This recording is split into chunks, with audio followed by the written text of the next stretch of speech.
নমস্কার বন্ধুরা, আরাধ্যা কিচেন থেকে আজকে বানাবো সিম আলু সবজি সাউথ ইন্ডিয়ানের। দেখো কেমন করে করি। আমি সিম আর আলু নিয়ে নিয়েছি, কড়া গরম হয়ে গেছে। ফোড়নে শুকনো লঙ্কা দিয়ে দেবো, সাউথের মশলা দিয়ে দেবো। এটা হলো সাউথের পাঁচফোড়ন।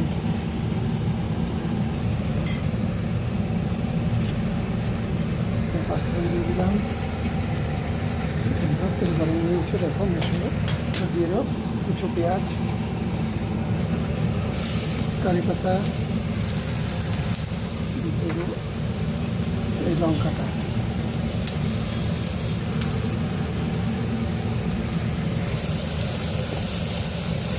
দিয়ে দিলাম আদা রসুনের পেস্ট। এবার দিয়ে দেবো হলদি। এদের সবজি বেশি ফ্রাই হয় না, খেতে ভালো হয়। এখন দিয়ে দেবো সিম সবজিটা, ওটা ঢেকে দেবো হাফ প্লেট, ওটা ধীরে ধীরে পাকতে থাকবে। ওই সবজিটা দিয়ে দেবো, লবণ দিয়ে ঢেকে দেবো।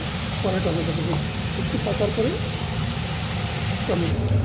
সবজিটা আমার এরকম পেকে গেল, এবার টমেটোটা দিয়ে দেবো। টমেটোটা দিয়ে দিলাম, এবার ঢেকে দেবো এটা আরও। তারপরে দেবো লঙ্কা গুঁড়ো, ধনিয়া পাউডার, নারকেল পাউডার, এবার দেবে ধনিয়া পাউডার, লাল লঙ্কার গুঁড়ো,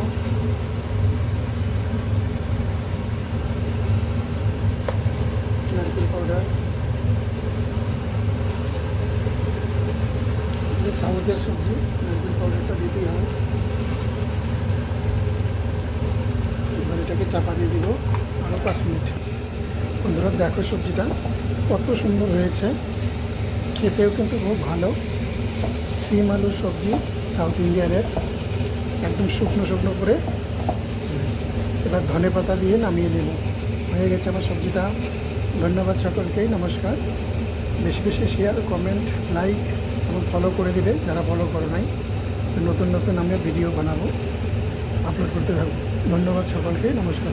এবার আমি ধনিয়া পাতা দিয়ে দিচ্ছি। হয়ে গেছে আমার সবজি, নমস্কার।